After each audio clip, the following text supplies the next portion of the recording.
Bonjour, j'ai décidé de m'adresser à vous aujourd'hui. Comme vous le savez, je n'ai pas l'habitude de faire ce genre d'intervention. Euh, Par rapport à la pétition qui a été lancée sur les réseaux sociaux à mon initiative et sur le site France Acouphènes, euh, qui m'ont demandé d'être le parrain de la journée du 9 mars à la suite de la sortie de mon livre.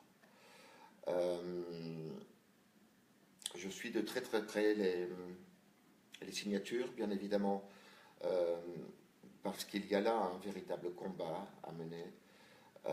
Il y a non-assistance à personne en danger. Je tenais à le préciser aujourd'hui. Euh, je regarde bien évidemment chaque jour, chaque heure, le nombre de signatures sur les réseaux sociaux, mais aussi les commentaires. Et je voudrais vous faire partager aujourd'hui l'un de ces commentaires qui m'a été envoyé, qui a attiré mon attention. Euh, je vous dirai ensuite comment je vais, puisque beaucoup de personnes me demandent comment je vais. Je vous parlerai également un peu de moi après. Voilà, pour l'instant, je vous lis cette pétition.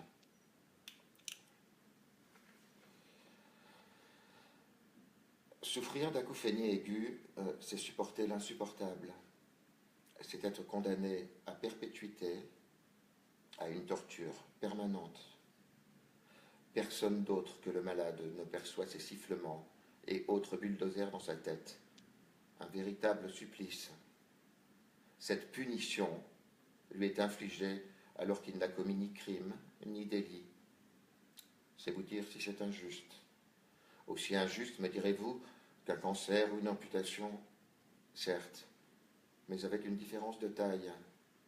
Il n'existe actuellement, aucune solution sérieuse pour atténuer le martyre que l'on subit 24 heures sur 24, 365 jours par an. Il est bien évidemment difficile de comprendre cet enfer, sauf à avoir un proche atteint de cette maladie invisible. Vous comprenez alors sa détresse et son angoisse, et vous ne pouvez que redouter le pire. Peut-être que la recherche médicale pourrait enfin prendre conscience que des milliers d'acouphéniques vivent en silence leur supplice, car il s'agit bien là d'un supplice, et se referment sur eux, car ils se sentent incompris, abandonnés. Ils se retirent de la conversation. Je parle de la conversation de la vie, bien sûr. Reconnaître enfin cette maladie, comme telle, serait déjà un grand pas, mais doter les chercheurs de moyens financiers serait encore mieux, car le temps presse. Les acouphéniques souffrent chaque jour dans l'indifférence générale.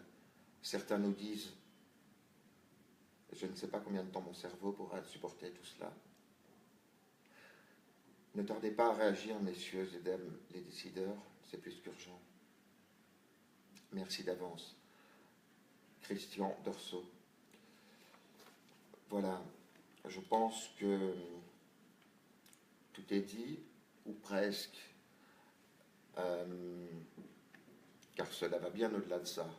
Ça fait maintenant 2 ans et 2 mois que j'ai été frappé de cette pathologie, de cette maladie, de cet handicap. 2 ans et 2 mois que je n'ai plus écouté de musique, qui était très importante dans ma vie. Je crois qu'on peut parler de réinsertion, parce que quand ça vous tombe dessus, vous devez tout réapprendre de la vie. Vous êtes dans le contrôle en permanent de vos émotions, car le système émotionnel est très affecté par les acouphènes.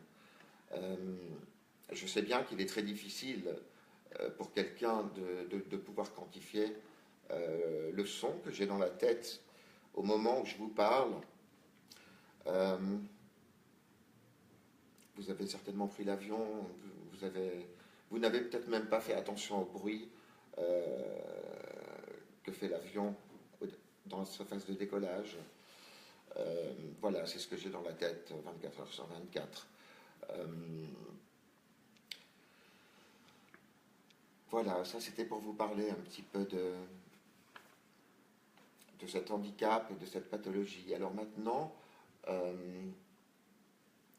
j'écoutais Roselyne Bachelot hier dans une émission dans le divan d'Olivier Fogel, de Marc-Olivier Fogel, pardon. Elle parlait de combat, et elle disait à quoi servirait la vie si nous n'avions pas des combats à mener? À rien. Alors, moi j'ai accepté d'être le parrain de France Acouphènes et des JNA, pas pour être sur le devant de la scène, pas pour qu'on me voie dans les journaux, pas pour que je ne demande pas d'argent, je ne demande pas tout ça.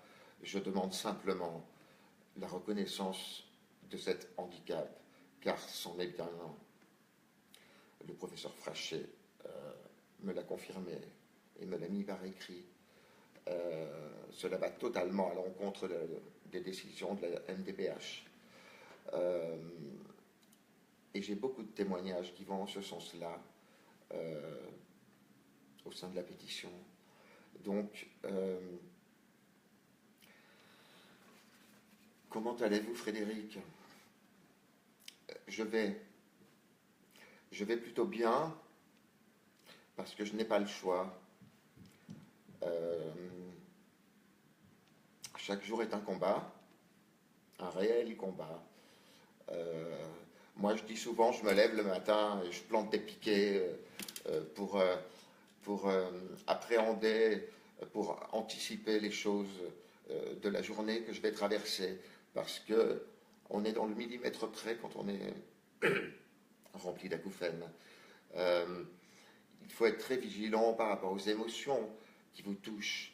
Il faut savoir qu'une claque est un véritable tsunami et qu'une caresse est un drap de soie. Il faut essayer d'arriver à naviguer au milieu de tout ça.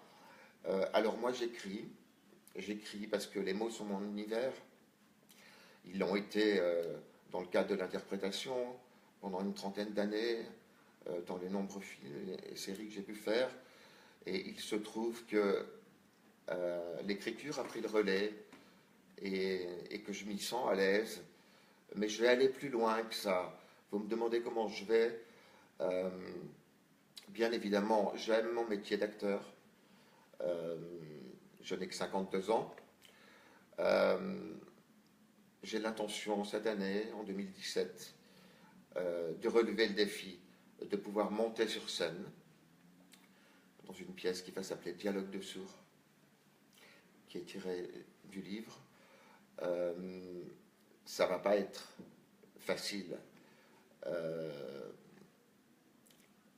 mais j'ai envie de relever ce défi, pas seulement pour moi, mais pour les millions de personnes qui sont derrière et qui souffrent, pour leur montrer que la vie est un combat et que nous n'avons pas d'autre choix que celui de nous battre. Voilà, je vous embrasse très fort et je ne baisserai pas les bras. À bientôt.